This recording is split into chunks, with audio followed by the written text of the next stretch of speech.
Yeah. Only person it's very easy. easy. I think so. So this was their home address. Okay. Alright. Are we missing anybody of relevance? No, Yeah. we are good. Good. Home address, so. Just need the clock to tick.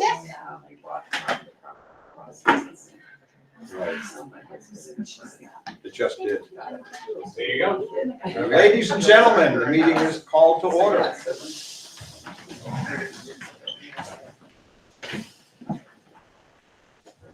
I pledge allegiance To the flag of the United States of America and to the republic for which it stands, one nation, under God, indivisible, with liberty and justice for all.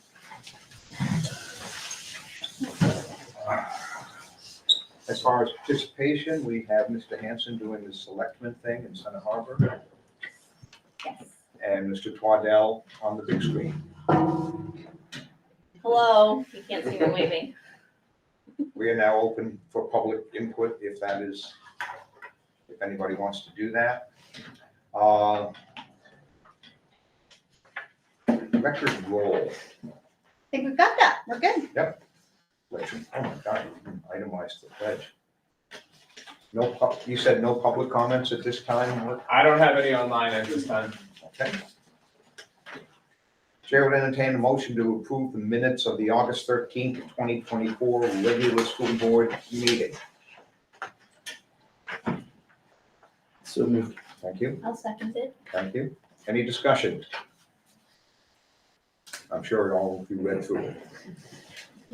All in favor? Aye. Hi. I'll abstain. I abstained because I wasn't here. So that's, sorry, that was That's fine. 2 abstentions, sorry, Yeah. But we're all or right. 3 abstentions. Did you abstain? I didn't. Okay, 2 abstentions, okay. Yeah, 2 abstentions And and everybody one else not is- here, so Yeah. that gives us the 4. And Mr. Chair, can we leave the public comment open at 6:02? Yes. Public comment is open, and the timestamp will read 6:02. Number 4, current bills payable. General operating expense, September 10th of 2024. Motion, Chair would entertain a motion to pay the bills. Thank you. I'll second that one too. Thank you, Scott. Any question on any of the items? All of those in favor, say aye, please. Aye. Aye. Aye. Thank you. School district opening update, Superintendent Moriarty. So we have a healthy start to the year. We're at 928 students when we go preschool through post-grad. K to 12, we're 893. We are up 10 students from last year. I think probably what's most significant is if you compare last year in June, our kindergarten class was 52. This year starting, we're at 65. So that is a good increase for our beginning learners. Something good from COVID? Yes, so the other part, just as more of an information piece, so Sandwich Central School has 9 students who reside in Center Harbor and 12 that reside in Meredith. So that's 21 students that do not reside in Sandwich. We've had open enrollment, and that certainly has been a nice option for families. And then ILES has 6 students who reside in Sandwich, so just a little bit more information for you. And it's nice that families have choice. Mary, how many of those new students to the district are the folks that we have previously discussed and brought over from other districts? So we do have students who, through the collective bargaining agreement, I don't have that number in front of me, that we have staff who are covered by the agreement between the Interlake School Board and Interlakes Education Association do have their students, their children are allowed to attend. I don't have that number tonight, but I'll pull that and send that to the board. I guess I'm less interested in that number itself. What I'm really kind of getting at is before we start saying, oh, the district is growing, the number of students in the school is growing, and going off of that, maybe we're not quite being honest with ourselves if we don't recognize that some of this increased student body size is a result of either the CBA or some of the students that we've previously discussed that for whatever reason are going over to or coming from Wolfboro or Moultonboro or wherever else, kind of thing, as we discussed in previous meetings. I just don't want to. Like, So I I'm gonna wonder if break we're down- saying, hey, the student body is growing when it's not growing as much as we think it is. Sure, I'll bring a breakdown next month we do have the reciprocity with Moultonboro, and then the CBA, so I can bring that information.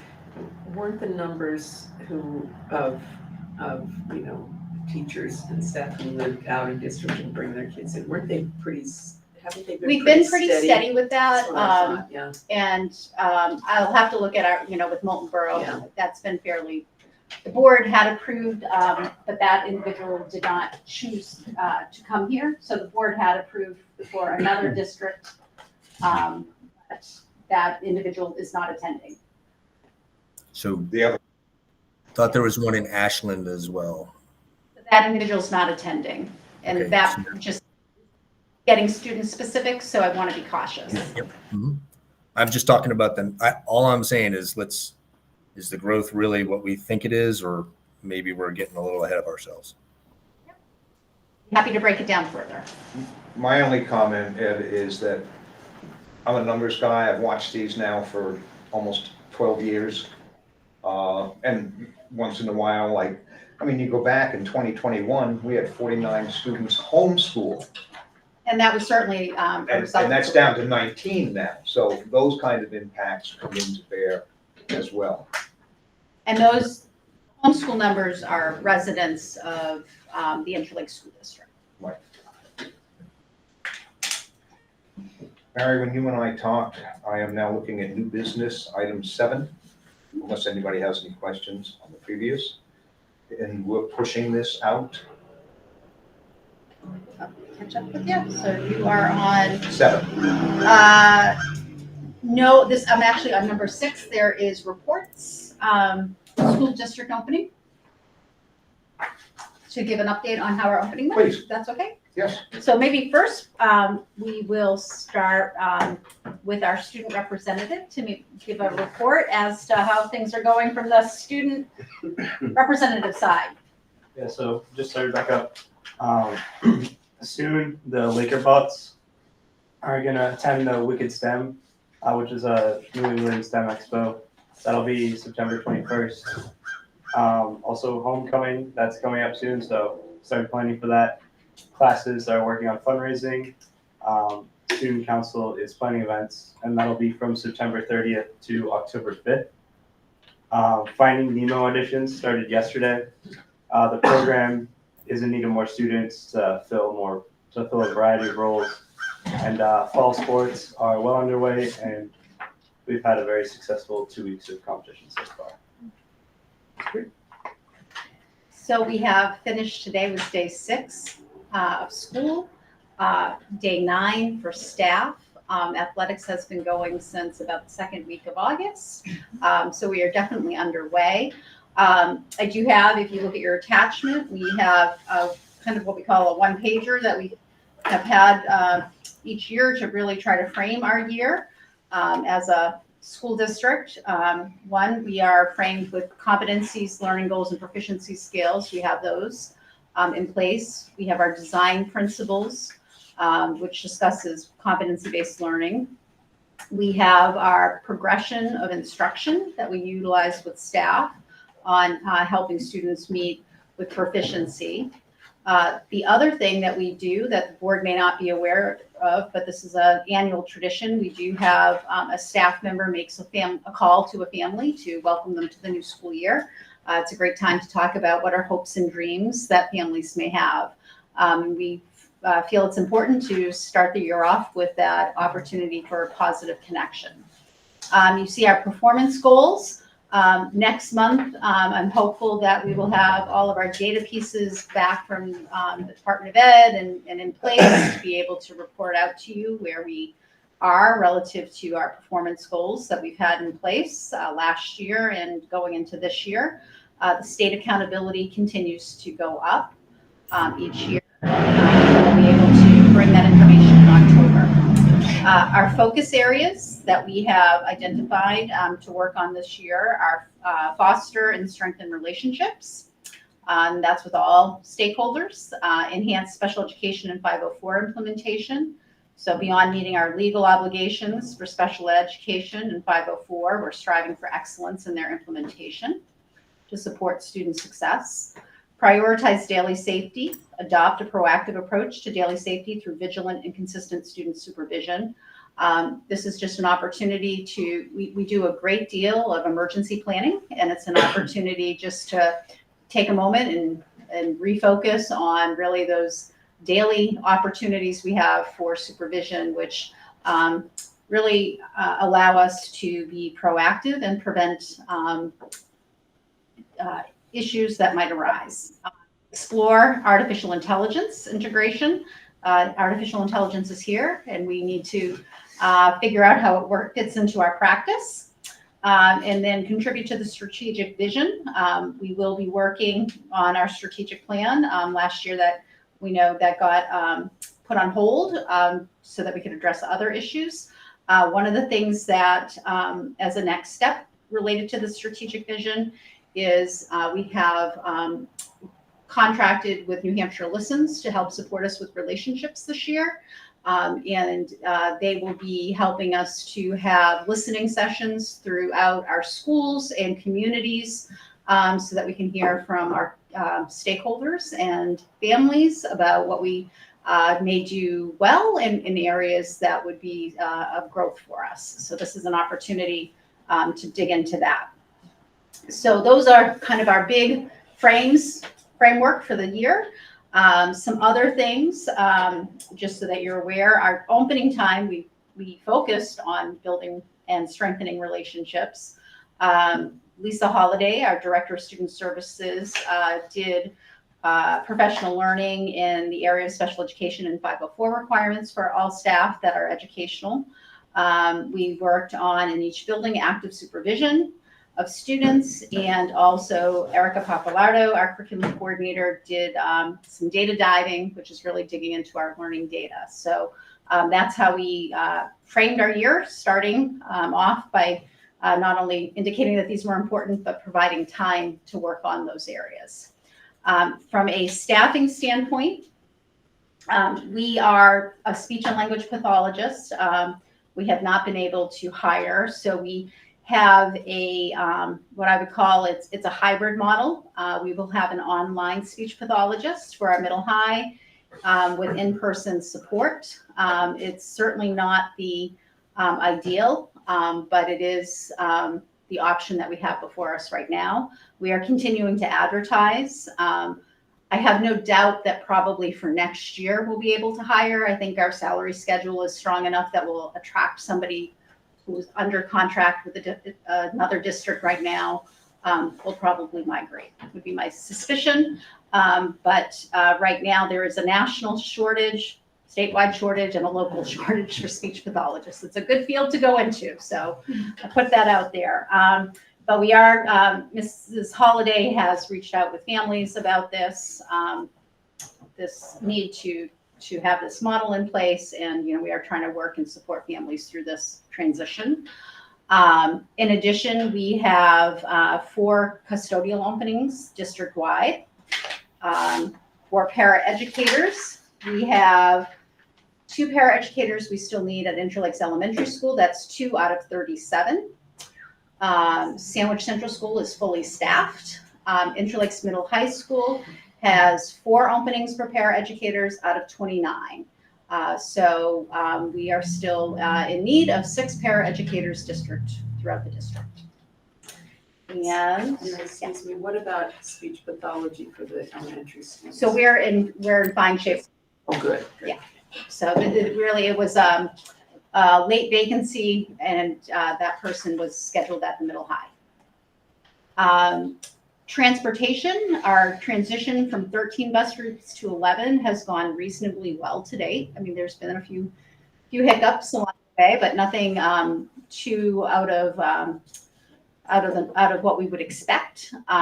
We have worked through a couple bus stop issues, but it's really, people have been very gracious with us, and have really worked, I think, as a district and as a bus company to migrate ourselves to this new the new routes and to the new schedule and so forth. So we had 404 students registered for bus transportation.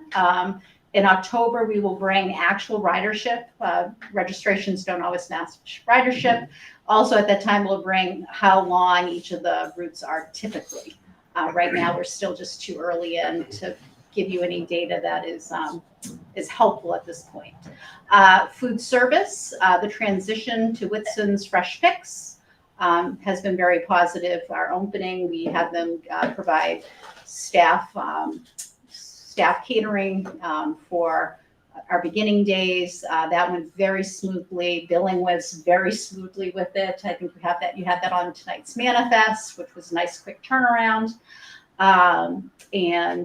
So far, we've been trying to check in. Kids seem to be reasonably satisfied with the food service. So In the fields, they Taco Tuesday went well.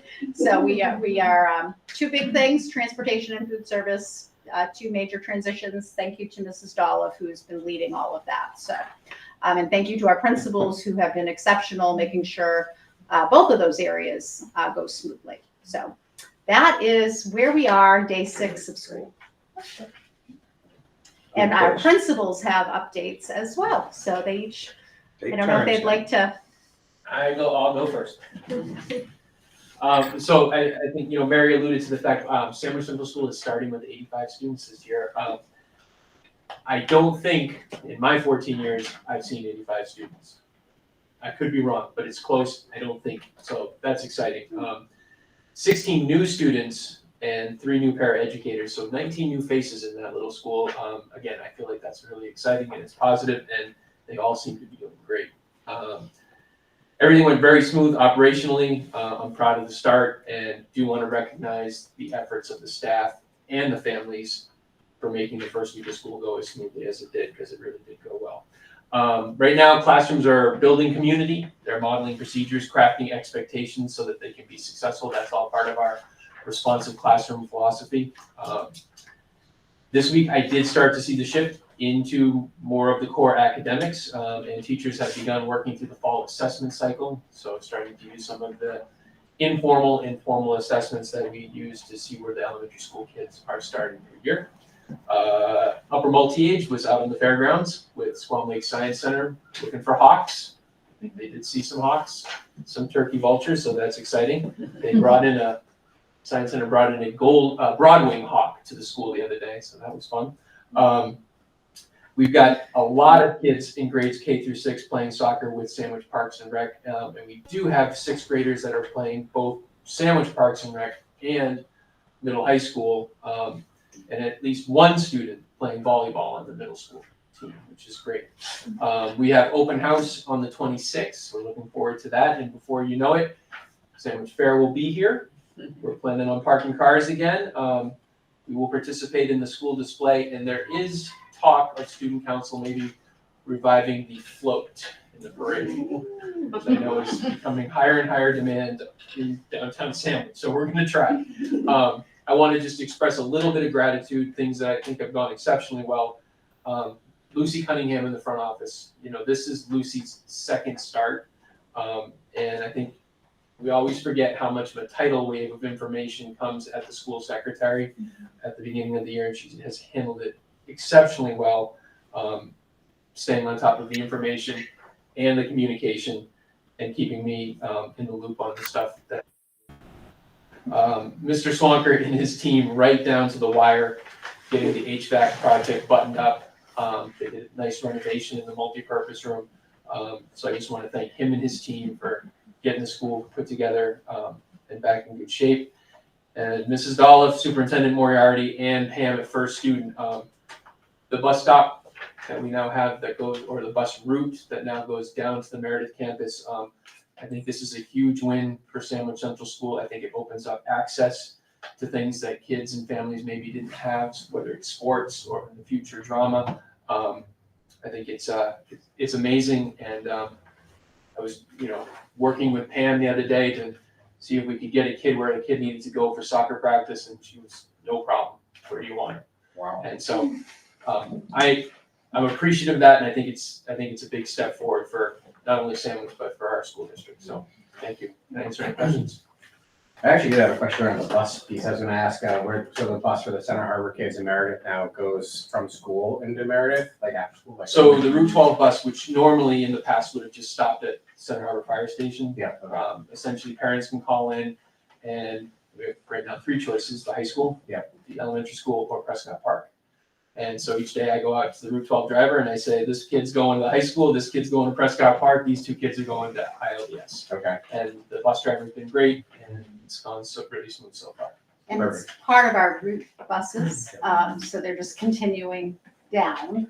And part of that is with the number of students who live in Meredith, it gives an option. Parents can pick them up from Sandwich, either at the fire station in Center Harbor, or now they can go to one of the spots in Meredith that were just described. And okay, it allows also, all 6th graders are able to play middle school athletics, and the play is 4 through 12. So it's just allowing more opportunity for Sandwich to participate. okay. And then I just had one other question too, just around the responsive classroom philosophy and just the curriculum, maybe in general. You don't have to answer it now, but just like how Interlake Elementary School and Sandwich's curriculums are designed, similarities, differences. I have a child who's in 2nd grade at ILS. I have a lot of friends that are in Sandwich, and just in passing, I get those questions from families, just being on the school board, so I just like to, so at some point, educate myself a little bit more just around that piece.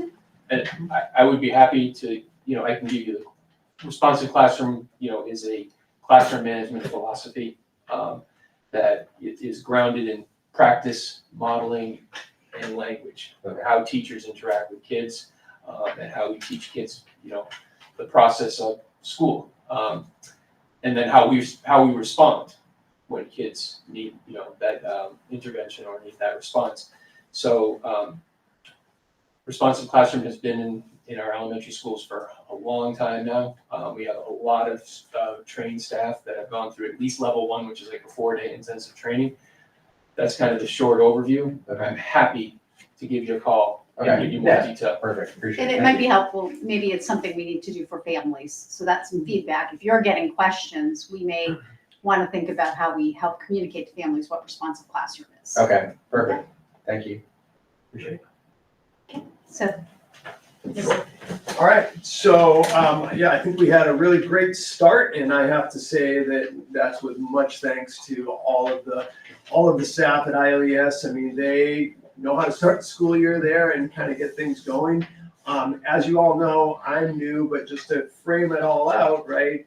Everybody in the office is new to starting and opening school, right? So Corinne was there last year, but in a different role. So everyone in that office, Mrs. Hebron is new to her role, and Ms. Martin. So we're all new there. So fortunately, we have all of the other folks who are not new, able to take care of a lot of those pieces as we go. But I think we had a really strong start to the year and kicking it off. I thought it was fantastic just that first day. And as you know, coming at it from my prior experience with middle schoolers, and now it's like I've got these elementary kids, and I'm a superhero compared to what it was like in the middle school. With that. They love you just as much, but they are not going to let you know.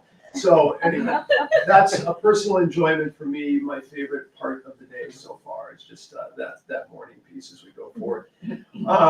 So one of the things that I came in with, and some of you are probably aware of this, but I came in with an entry plan that I put into place, and there's 3 phases to it: a relationship building, data gathering, and then initial stage planning pieces. So right now, and just in perfect alignment with what we have going on as a district around relationships, that's really an important part Did as much as I could of that over the summer, right? Because there's nobody there during the summer. So I did what I can, but now with students and staff back, really digging into that and really using that to leverage towards a collaborative culture. And that's been fantastic with the staff that is there. And it's not just myself, but as I drive it, it's work with the admin team also doing that same level of that work as we begin to kind of dive in. Having said that, some of the things that we are already taking and doing some pieces on were based on feedback that we got during our interview processes and stuff that we gathered over the summer, but really kind of focusing on that culture piece. And so I was going to say some things that Jeremy said already about, and thanks for your question about responsive classroom, right? So we're right there with that too. A lot of folks have been trained on that. We actually kind of did just a quick mini assessment of staff knowledge of that today, just to kind of get a feel, and it was very impressive in terms of how much staff already know about the responsive classroom model and where they're working that in. But we're really kind of making sure that we hit that and really kind of focus on those pieces.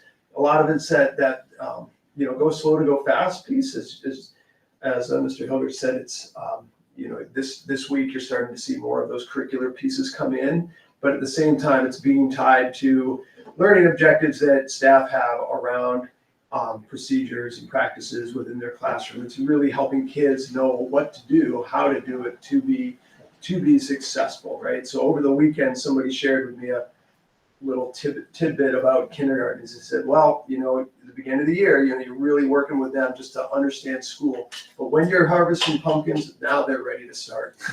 So, but that's a big piece of it. And you say that about kindergartners, but all the way up through, right? All the way up through, it's really important to keep showing, assume nothing, model everything, and help them to be successful in that way.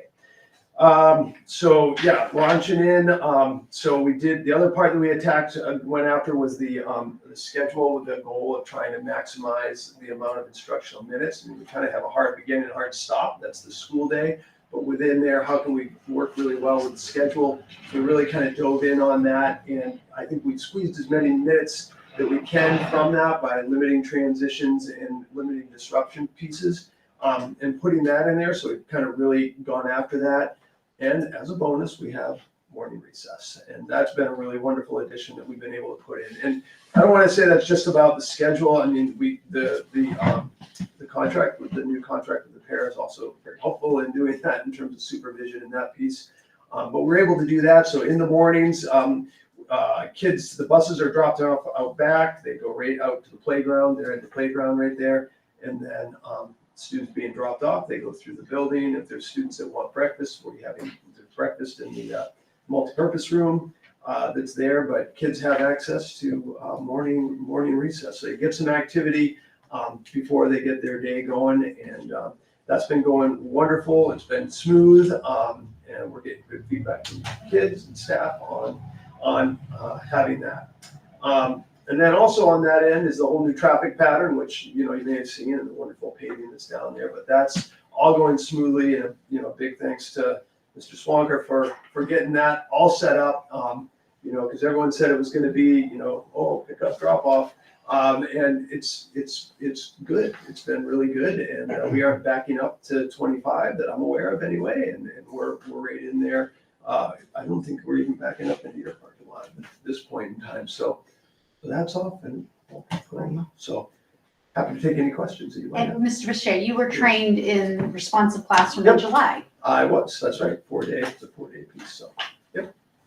So, all right. Great, thank you. All right, welcome. Morning recess, hallelujah. Morning. And another piece of that is some ramp work that Mr. Swanker did, not this past summer, but the summer before.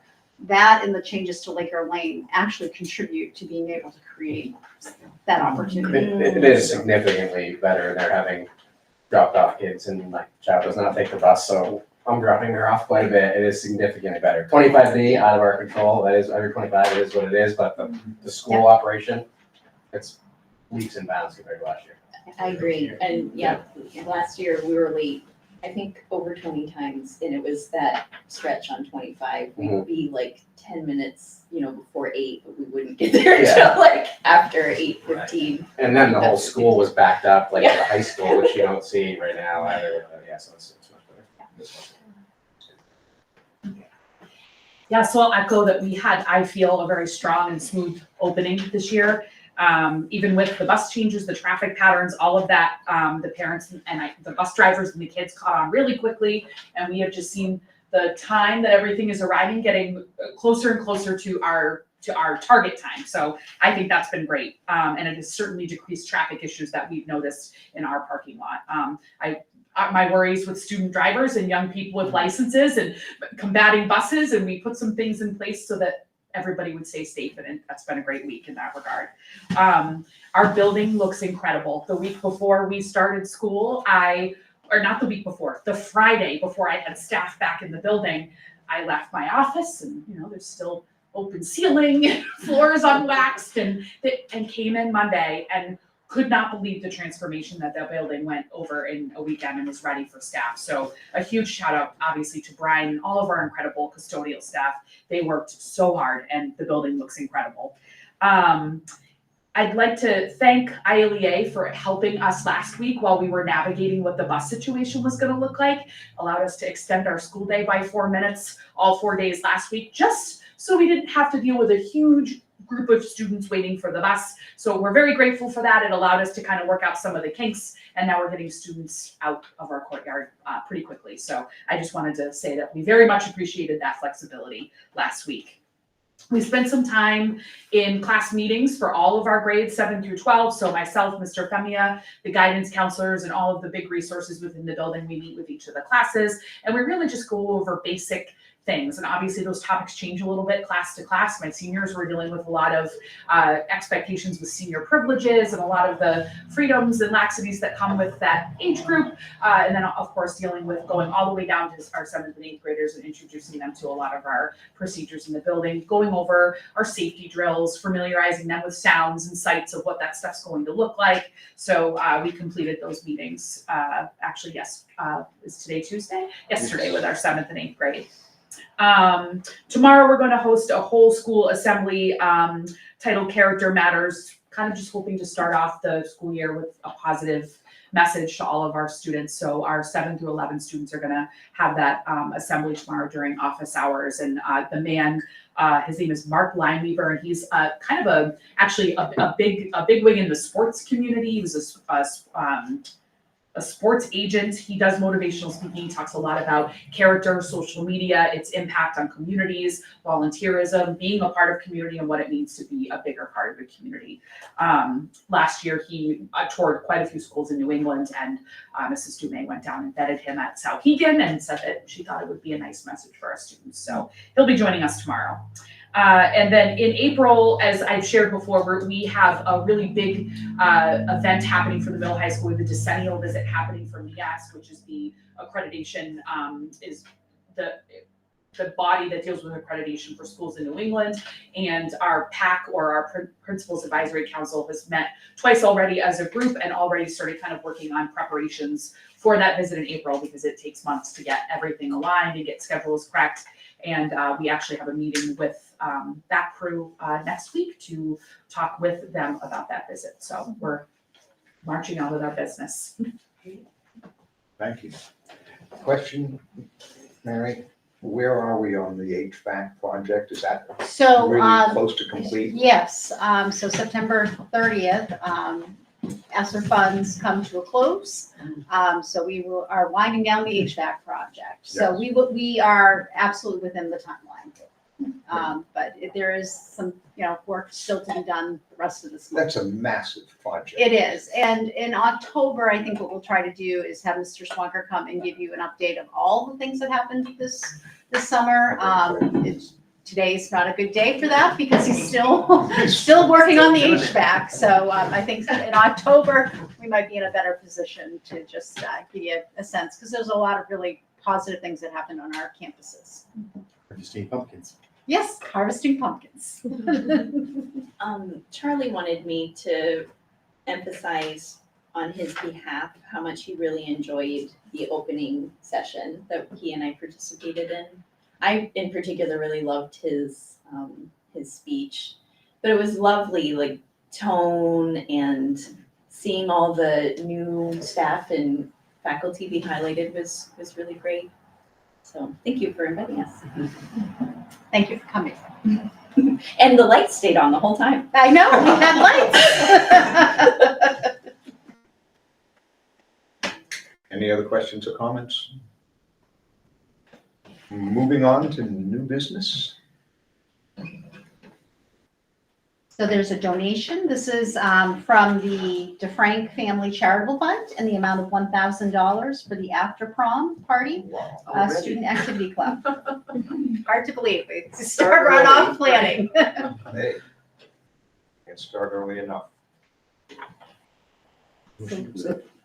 Yes, motion to accept the donation from the DeFrank Family Charitable Fund, $1,000. I'll put it forward with gratitude. Second. Thank you. All in favor? Bye. Thank you. Thank you to the DeFrank Family Charitable Fund. Yep.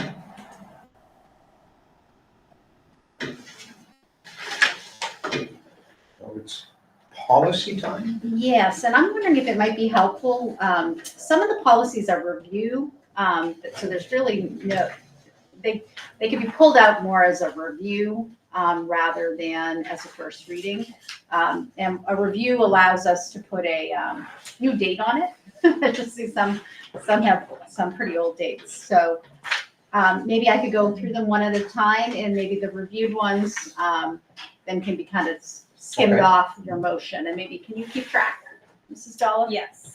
So I'm looking Can I at, just, so just to clarify what you're saying, some of the policies, the policy review committee has looked at and is saying that they're functionally operative and useful to continue. Correct. And the board, and not recommending any yeah, changes. we're not recommending any change, so. Yeah, so more kind of an acknowledgement for the board that these were reviewed by policy, and bringing it to the board's attention that they're reviewed. So the first one is petitioned article for school district warrant, so that's just a review. Again, that is no changes, and that is aligns with an RSA. Local units, again, reviewed, no recommended changes. Can you define that a little bit more? Local unit, so it's providing basic education and recreational program for children of school age, shall cooperate with agencies operating in the school district to provide services beyond its basic program at the sole discretion of the board. So it might be like a community center, it might be, it could be the police department. Thank you. Yeah, and so that's just a review.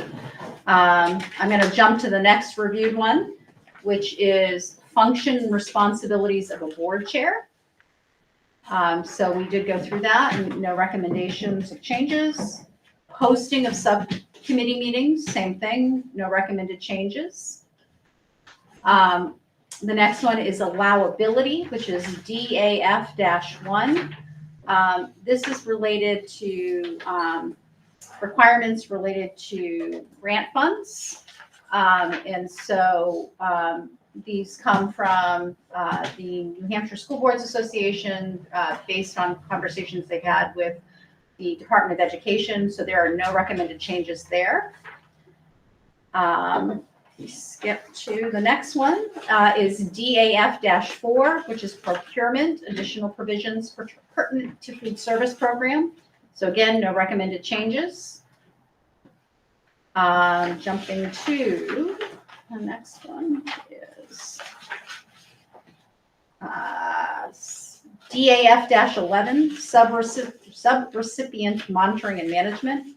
Again, oh no, I'm sorry, that one does have some slight changes, my apologies.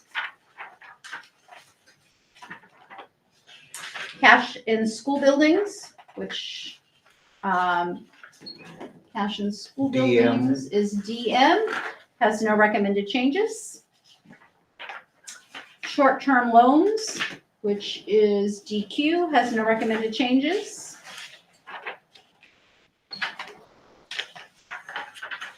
And that is it for the group of the first readings. Now, so those can all come out unless there's any discussion at the board level. And then you would just put today's date. And then on we would this put as today's reviewed. date. Mary, you had one you referred to as DAF1.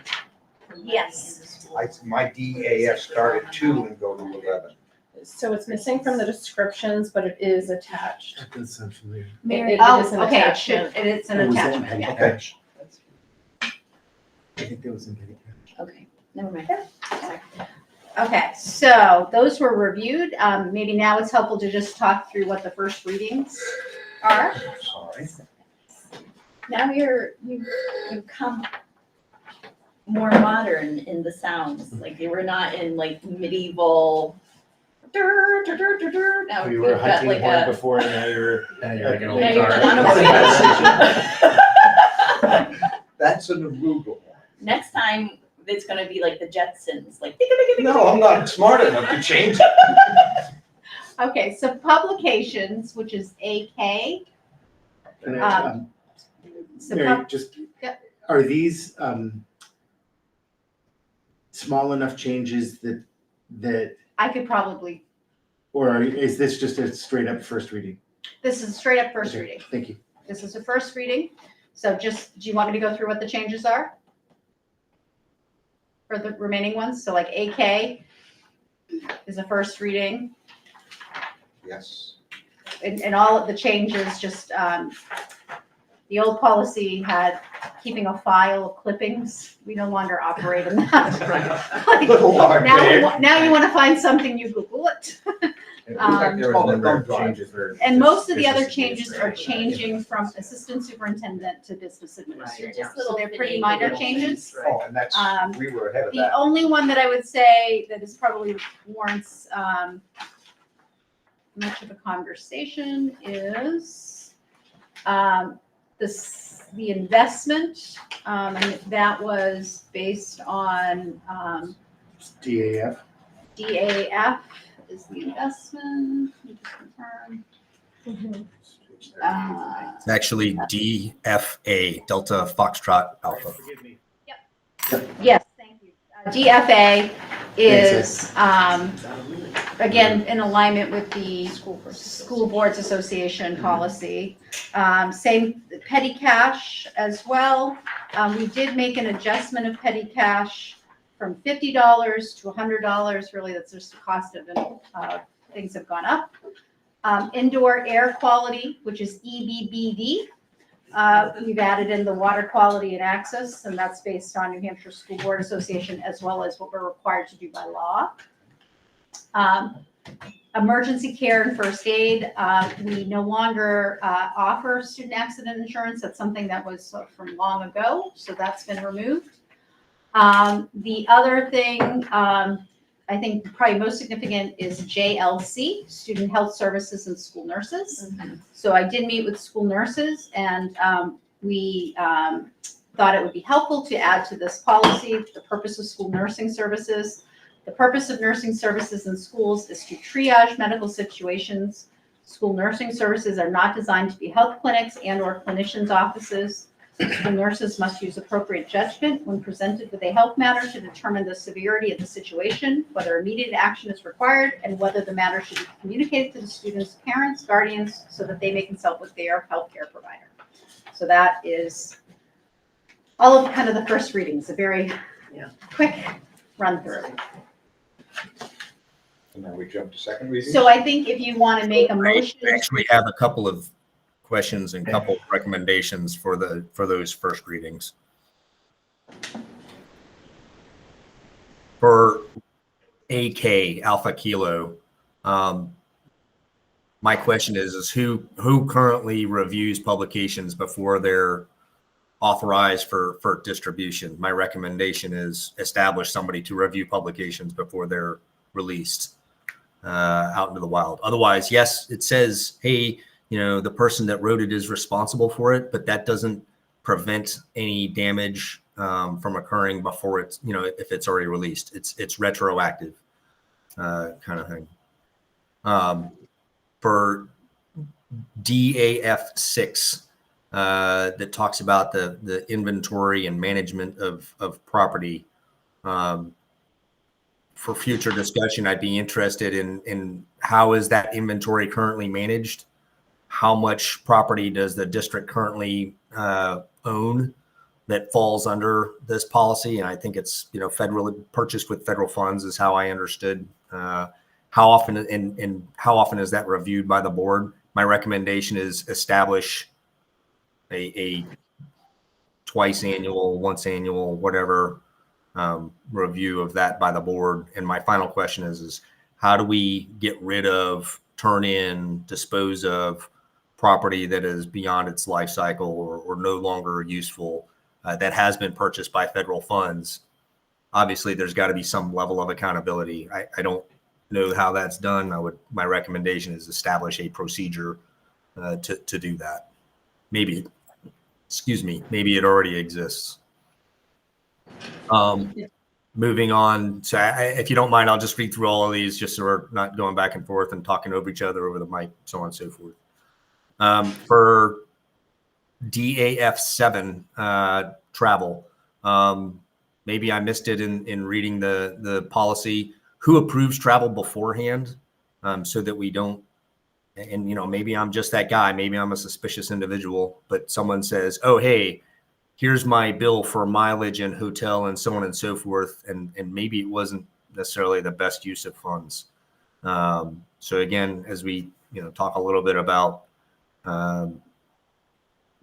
tightening budgets as we did in earlier meetings, that might be something that's useful to look at ahead of time. And then it discusses the mileage rate for recompense. And this is, again, as I understood it through federally funded programs, my recommendation is we use the joint federal travel regulation, JFTR, as the basis for compensating for miles that are doing federally funded things. It's a federal travel regulation. It's used by all federal agencies as the standard for whatever 68 cents a mile if you're using your own vehicle or whatever else. But that might be something as a baseline, and we don't have to worry about updating it. If they say the JFTR, that update is done by the federal government for us, and it changes, with inflation and so on and so forth. Moving on to DAF9. What federally supported activities does the district currently have going on? And again, my recommendation is maybe that's a discussion to the board or a review by the board once a year, twice a year, whatever. Moving on to DFA, the investment portfolio. How often does the board review the performance of the investment portfolio as it currently exists? And recommendation is we establish a regular review of that portfolio. For DQ, what if any loans are currently in existence? Again, that's a question for discussion. It's not whatever. But again, perhaps the board should establish a timeline. Hey, we review that once a year, once a quarter, whatever, if there are loans in existence. And then finally, for the water quality one, which I failed to capture, the letter, the air and water quality that Mary just discussed. Specifically for water quality, the policy talks about lead contamination. My question is what other contaminants are out there that might be worth screening for that are specific to the Lakes region? That's all I have. Thank you. So maybe what would be helpful is we can work to write a memo up relative to the questions and attach that for the next policy meeting. It does sound like some of those questions though related to procedures and not necessarily policy. Yeah, and so I think it'll be helpful for us to, rather than maybe tonight trying to go through all those procedures, we'll try to do something that can be a little more efficient in terms of explaining some of the things that are already in place. Between the first reading and the second reading, The idea is that we will adopt try to these in get the that. first reading. We'll try to get something out, within the next week or two. So it's prior to the next meeting, so that maybe there's an opportunity if there's questions, we can maybe Okay. try to improve on the information we share, so that when it comes for a second reading, things might be in a better position to be considered.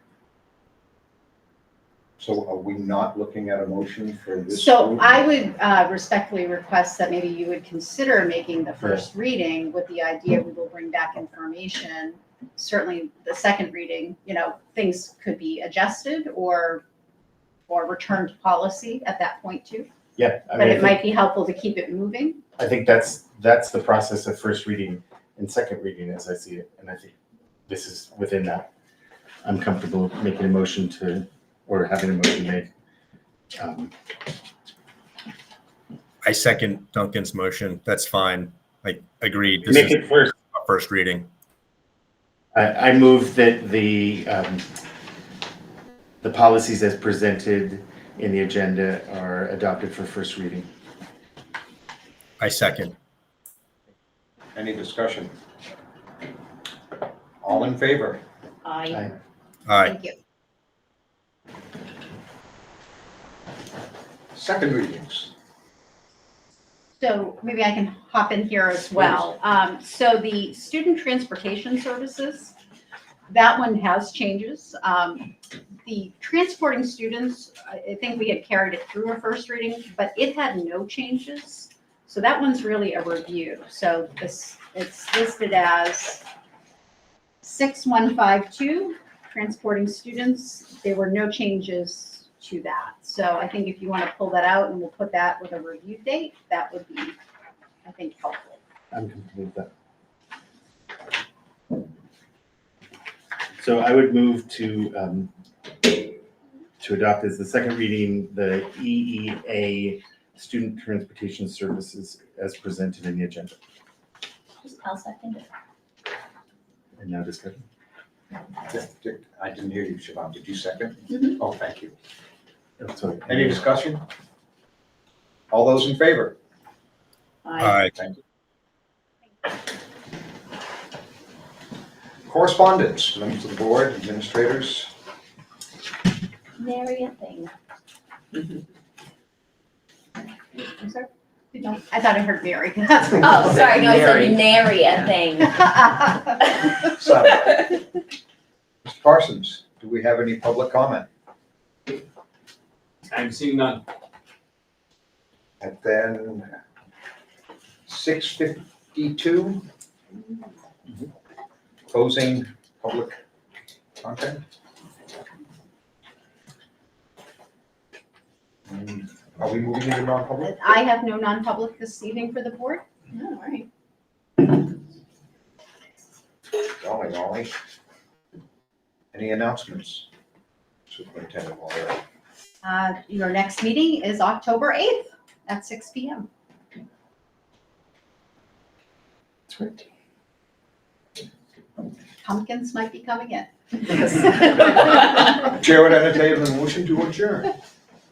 I'll put it Second. forward. Okay, they can take it. All in favor? Aye. I think we forgot how to do things. It's called the summer slide. I don't know, that was record time. Good night, Ed. You guys are probably all happy. we- Hi, thank you. Thank you.